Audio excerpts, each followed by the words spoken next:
नमस्कार दोस्तों, स्वागत है आपका एक बार फिर से मेरे चैनल पे, जहाँ पर हम एनसीईआरटी को बड़े ही रोचक तरीके से यहाँ पे पढ़ने का प्रयास कर रहे हैं। खासतौर पे जो चेंजेज हुए एनसीईआरटी में, उसके बाद जो न्यू एनसीईआरटी अभी अपडेट हुई है, उसके रिगार्डिंग हम यहाँ पे लेक्चर्स ले रहे हैं और इस लेक्चर्स के माध्यम से हम पूरी एनसीईआरटी कवर कर रहे हैं।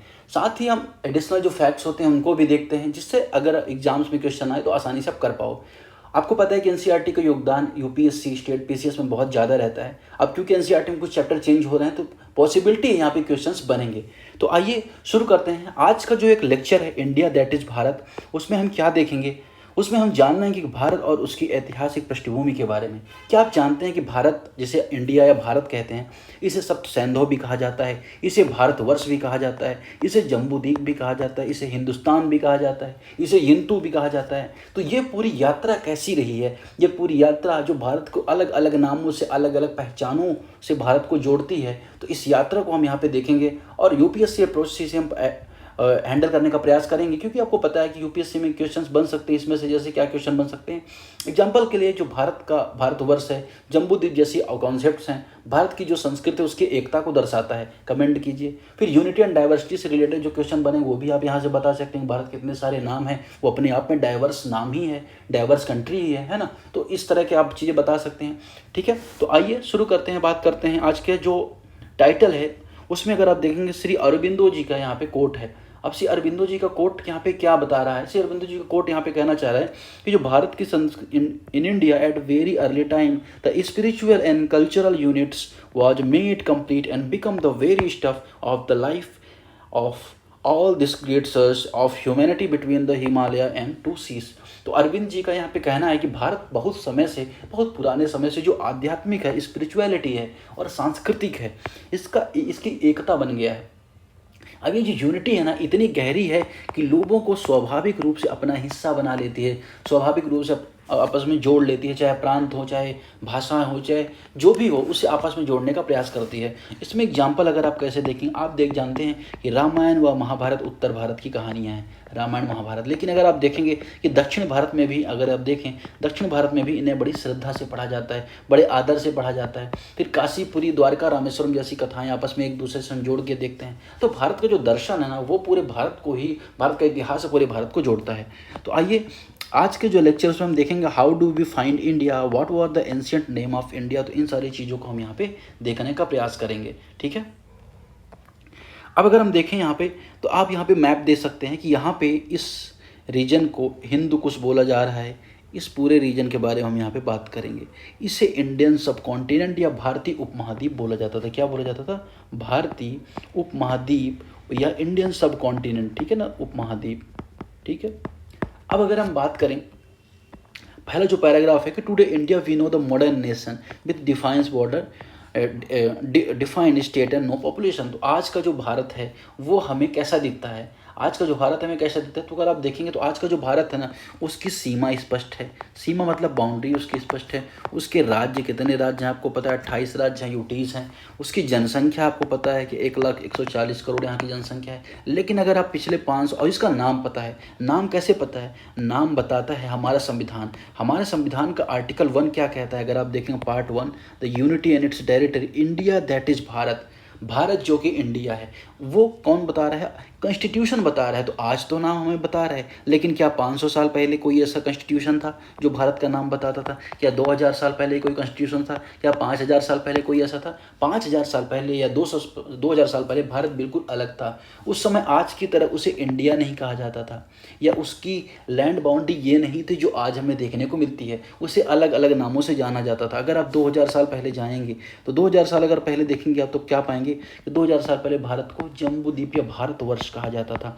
अब उसके भी पीछे अपनी एक कहानी है, वो भी हम यहाँ पे जानेंगे। फिर जो यूनानी थे वो क्या कहते थे? भारत को इंडिका कहते थे। क्या कहते थे? इंडिका कहते थे। फिर अगर आप देखेंगे मिडाइवल टाइम में, अगर आप देखोगे तो जो अरब्स थे वो क्या कहते थे? हिंद या हिंदुस्तान कहते थे। हिंद या हिंदुस्तान कहते थे। चाइना वाले यिंतु कहते थे। तो अलग अलग लोग, जोग्राफिकल लोग अलग अलग नाम से भारत को पुकारते थे अपनी सहूलियत के हिसाब से। ठीक है, तो यह कहीं ना कहीं सेंटेंस बताना चाह रहा है, ये पैराग्राफ आपको क्या बताना चाह रहा है? In the course of history India has been called many names ठीक है। बॉथ बाय इट्स इनहेबिटेंट्स, तो भारत में रहने वाले लोगों ने कुछ नाम रखे, कुछ भारत के बाहरी लोगों ने नाम रखे। अब भारत के जो रहने वाले लोग हैं, जैसे हाउ इंडियन नेम्ड इंडिया, तो भारतीय लोगों ने कैसे नाम रखे, तो उन्होंने देखा कि पुराणों में, अगर आप विष्णु पुराण की बात करें, विष्णु पुराण का यहाँ पे कोट स्टेटमेंट आपको देखने को मिलता है। क्या मिलता है? उत्तरम यत् समुद्र स हिमुद्र कैवे दक्षिणम वर्षम तड़ भारतम नामा। तो यहाँ पे भारत नाम, the country that is lie north of the ocean and south of the snow mountain call Bharat. तो जो उत्तर, जो अरब, जो हिंद महासागर के उत्तर में, हिमालय के दक्षिण में, उसे भारत कहा जाता है। तो ये आपको विष्णु पुराण में जानने को मिलेगा, अर्थात आपने धार्मिक ग्रंथों में देखा, पुराणों में देखा, पुराणों में भारतवर्ष मिला। फिर जम्बूद्वीप मिलता है, जम्बूद्वीप मिला, ठीक है, ये नाम अलग अलग मिलता है। तो हाउ इंडियन, तो इंडिया में किस तरह से नाम किया गया? It's several thousand year old, it gave the north west region सब कॉन्टिनेंट सप्त सैंधव। तो सप्त सैंधव भी खाई है, सप्त सैंधव इसलिए कहा जाता है 7 नदियों का देश। जो अगर हम बात करें, अगर अब सिंधु है, झेलम, चिनाब, रावी, ब्यास, सतलज, ये नदियों का, इन नदियों के कारण भारत को सप्त सैंधव भी भारत का नाम पड़ा था। तो ये चीज़ आपको यहाँ पे जाननी महत्वपूर्ण हो जाती है, ठीक है। अब अगर हम बात करें, अब इसमें एक चीज़ और आप यहाँ पे देखेंगे तो ऋग्वेद है। अब इसमें आप देखेंगे कि यहाँ पे बात ऋग्वेद इंडिया का, तो ऋग्वेद की जो टेक्स्ट है उसमें अगर बात करें, उसमें भारतवर्ष कहा जाता है ऋग्वेद में। तो क्यों? जो राज्य भारत का देश है उसे भारत कहा जाता है। इस तरह का टेक्स्ट हमें ऋग्वेद में भी मिलता है, ठीक है। ये चीज़ आपको यहाँ पे जाननी जरूरी है, ठीक है। साथ ही अगर आप देखो, the word of Sindhava comes from the Sindhu which refer to the Indus river. तो सिंधु, अब हिंदू, सिंधु, ये सब कॉन्सेप्ट भी देखेंगे, लेकिन यहाँ पे कहना चाह रहा है कि जो सिंधु नदी है उस कारण से भी यहाँ पे भारत का नाम एक भारतीय, अगर हम बात करें हिंदू, हिंदुस्तानी, सिंधु पर, तो उसका भी एक इम्पैक्ट है। तो वह भी चीज़ हम आगे देखेंगे। अब अगर हम बात करें, एक और टेक्स्ट आपको देखने को मिले, लिटरेचर महाभारत। तो महाभारत क्यों बोला जा रहा है? भारत में ही महाभारत, तो ये भारत को इंडिकेट करता है महाभारत अपने आप में, ठीक है। और उसमें कश्मीर के बारे में जानकारी मिलती है। जो भारत के लिटरेचर है उसमें आपको कश्मीर के बारे में जानकारी मिलेगी, उसमें आपको कुरुक्षेत्र के बारे में जो हरियाणा में है टुडे, वंग के बारे में, बंगाल के बारे में, प्राग ज्योतिषपुर या असम के बारे में, कच्छ यानी कि गुजरात के बारे में, केरला यानी केरला के बारे में। तो इस तरह से पूरे भारत के बारे में जानकारी आपको भारतीय जो धार्मिक ग्रंथ है उनमें आपको मिलती है। लेकिन but when do we come across the name of entire Indian subcontinent, तो वास्तव में हम सब समूचे जो पूरे भारत है उसके उपमहाद्वीप के लिए एक नाम मिला, ठीक है। ये चीज़ आपको यहाँ पे याद रखनी है। अब अगर आप देखोगे, because ancient Indian text are difficult date, that is not an easy question to answer, ठीक है। तो ये भी आपको यहाँ पे याद रखें। बेसिकली क्या होता था ना कि सभी अपनी सहूलियत के हिसाब से भारत का नाम भारतवर्ष इन्होंने दिया। अब जैसे जम्बूद्वीप है, जम्बूद्वीप के बारे में अगर आप देखो तो जम्बूद्वीप क्यों कहा जाता है भारत को? जम्बूद्वीप क्यों कहा जाता है? ऐसा माना जाता है कि जम्बू अर्थात जामुन का पेड़ है ना, और द्वीप अर्थात टापू। तो ऐसा टापू जहाँ जामुन के बहुत सारे पेड़ हैं, जामुन के पेड़ों की भूमि, उसे जम्बूद्वीप कहा गया। जामुन का हो सकता है बहुत सारे पेड़ रहते हो तो किसी ने जम्बूद्वीप कहा। अब सम्राट जो अशोक हैं, सम्राट अशोक के बारे में अगर आप जानते होंगे 250 ईसा पूर्व के आसपास, बीसी के आसपास, तो उन्होंने अपना जो शिलालेख है उसमें भी जम्बूद्वीप नाम से भारत को संबोधित किया। और जम्बूद्वीप जो उन्होंने कहा उसमें वर्तमान का पाकिस्तान भी शामिल होता है, उसमें वर्तमान का भारत तो शामिल होता ही है और बांग्लादेश भी शामिल होता है। तो इस पूरे भाग को उन्होंने जम्बूद्वीप कहा। तो ये चीज़ आपको जाननी इंपॉर्टेंट हो जाती है, ठीक है। तो ये हमने यहाँ पर देखा।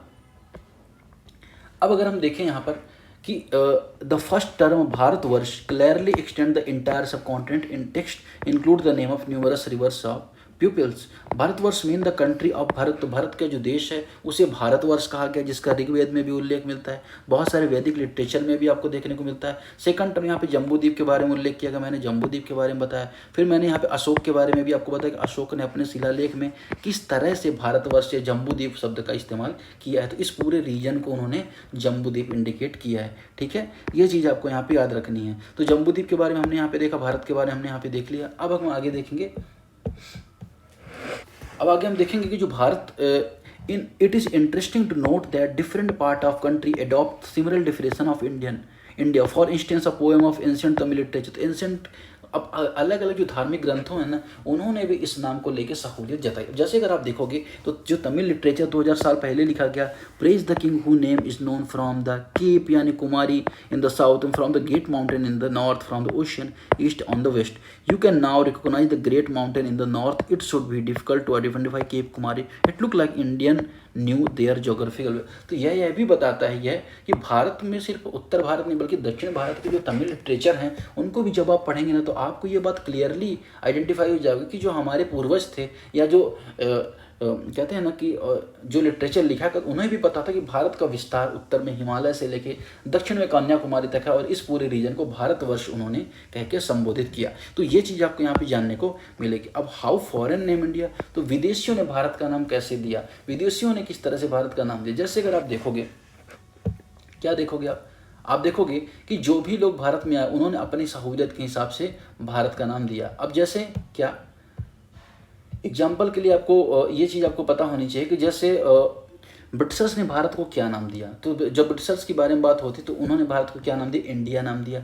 फिर अगर आप देखोगे सिंधु नाम किसने दिया, तो बहुत सारी चीज़ें आपको देखने को मिली। जैसे सिंधु यहाँ पे नाम की बात हो रही है, तो जब अगर आप देखो जो फारसी स्रोत हुआ करते थे, फारसी जो सम्राट हुआ करते थे, है ना, तो जो फारसी पर्शियन जो रूलर्स हुआ करते थे, उन्होंने देखा जो सिंधु नदी है, सिंधु नदी के इस पार वाले को उन्होंने सिंधु ही कहा, क्योंकि ये वर्ड साइलेंट था तो सिंधु से हिंदू वर्ड बना। अब हिंदू का मतलब ये नहीं कि सिर्फ हिंदू लोग जहाँ रहते हों, हिंदू एक जोग्राफिकल टर्म है, ना कि एक रिलीजियस टर्म है। तो यहाँ पर जो सिंधु का हिंदू का टर्म है वो किस बात से है कि सिंधु नदी के उस पार रहने वाले लोगों को इन्होंने क्या कहा, सिंधु कहा, हिंदू कहा एक तरह से। अगर आप देखो फिर बाद में इसी को इंडियो या इंडिके भी वर्ड इसमें इसी से इंडिको या इंडिके वर्ड भी बना। फिर अगर आप देखो जो प्राचीन जो चीन के ग्रंथ उसमें अगर आप देखो तो चीन के जो उच्चारण है, हिंदू को यिंतु या इंदु या यिंतु कहते हैं, यिंतु भी उन्होंने कहा। तो जो चाइना के ग्रंथ है यिंदु इंतु ये शब्द से उन्होंने भारत को संबोधित किया। तो आपने देखा फारसियों ने हिंदू कहा, सिंधु कहा, फिर जो चीनी उन्होंने यिंतु कहा भारत के संदर्भ में, ठीक है। क्यों, अब इसका उदाहरण भी आपको देखने को मिलता है कि ह्यूएन सांग, जिसे वेन सॉन्ग भी कहा जाता है, उन्होंने 7वीं सदी में भारत की यात्रा की। तो जब उन्होंने भारत की यात्रा की तो बौद्ध धर्म उन्होंने एकत्रित किए, बौद्ध लिटरेचर एकत्रित किए, उन्होंने देखा वहाँ उन्होंने संस्कृत से चीनी भाषा में पांडुलिपियों का अनुवाद भी किया और अपने साथ में ले गए। तो इन्होंने भी भारत के संबंध में यिंतु वर्ड का इस्तेमाल किया, ठीक है। अब अगर हम बात करें अनदर चाइनीज वर्ड है derive from Sindhu Tianzhu, but the word could also be understood heavenly masters. तो स्वर्ग तुल्य स्वामी की भूमि भी इसे कहा जाता है। तियानजू मतलब चाइना में तियानजू वर्ड उसको बोला जाता है स्वर्ग की भूमि। तो इसलिए भी क्योंकि बुद्ध की भूमि भारत थी, इसलिए उनके मन में एक सम्मान हुआ करता था भारत की भूमि के प्रति, इस वजह से तियानजू वर्ड या यिंतु वर्ड उन्होंने इस्तेमाल किया। अब अगर आप देखो कि you are probably quite familiar with the more word Hindustan, तो प्रेजेंट में जो हिंदुस्तान वर्ड है उससे बहुत ज़्यादा फेमिलियर हो, क्योंकि जब सिंधु से हिंदू बना और सिंधु से हिंदू बना, हिंदू से हिंदुस्तान बना, हिंदुस्तान बना। तो इस हिंदुस्तान का मतलब अगर आप देखो सिंधु नदी के इस पार रहने वाले सभी लोगों का एक देश, ये हिंदुस्तान है। इसमें ज्योग्राफिकल जो कैरेक्टरिस्टिक्स है वो देखने की आवश्यकता है, रिलीजियस एस्पेक्ट्स को इग्नोर करते हुए, ठीक है। तो ये चीज़ आपको यहाँ पे याद रखनी है, ठीक। अब आगे अगर हम देखें और क्या चीज़ें इसमें है, तो यहाँ पे अब चैप्टर यहाँ पे ख़त्म हो जाता है। लेकिन क्या चैप्टर वास्तव में यहाँ पे ख़त्म हो जाता है या कुछ और भी चीज़ें यहाँ पे रह जाती है, तो कुछ और भी बातें आपको यहाँ पे जाननी जरूरी हो जाती हैं। बातें कौन सी जाननी जरूरी हैं, जैसे अगर आप देखो तो आपको मैंने बताया कि जैसे इंडिका आपने देखी हो या सुनी होगी, इंडिका किसकी, मेगस्थनीज की है, ठीक है। तो मेगस्थनीज यूनानी एक अगर देखो तो हिस्टोरियन है, उन्होंने भारत के लिए इंडोस वर्ड यूज किया, और इंडिका वर्ड भी भारत के लिए यूज किया, ठीक है। लेकिन इनका भी नाम सिंधु नदी के नाम से मैच खाता है। अब भारत को इंडिया किसने कहा, तो रोमन्स ने कहा, रोमन लैंग्वेज में। बाद में यूरोपियन ने भारत को इंडिया कहा, ठीक है। बाद में यही नाम आधुनिक राष्ट्र का नाम अंतर्राष्ट्रीय नाम बन गया। और हिंदू किसने कहा, यह भी आपको क्लियर होना चाहिए, हिंद या हिंदुस्तान किसने कहा, हिंद या हिंदुस्तान किसने कहा, तो हिंद या हिंदुस्तान कहा फारसी और अरबियों ने हिंद या हिंदुस्तान कहा। इसका एग्जाम्पल मिलता है किताबुल हिंद की जो पुस्तक है किताबुल हिंद, उसमें अल हिंद वर्ड मिलता है किसके लिए, भारतीयों के लिए। तो किसकी, अल बरूनी की जो पुस्तक है उसमें। तो किसने क्या क्या कहा, ये नाम आपने सारी चीज़ें देख ली। तो आपने देखा कि जो इंडोस वर्ड है यूनानियों ने कहा, इंडिया वर्ड रोमन या यूरोपियन ने कहा, हिंद या हिंदुस्तान फारसियों ने कहा, अल हिंद अरब यात्रियों ने कहा। तो इस तरह भारत का नाम पड़ा। सप्त सैंधव का उल्लेख आपको कहाँ पे देखने को मिला, सप्त सैंधव के बारे में आपको, सप्त सैंधव से भारतवर्ष का उल्लेख आपको कहाँ पे मिला, ऋग्वेद में मिला, ठीक है। ये यूपीएससी प्रीलिम्स में पूछा गया है, ये इंपॉर्टेंट आपको हो जाएगा।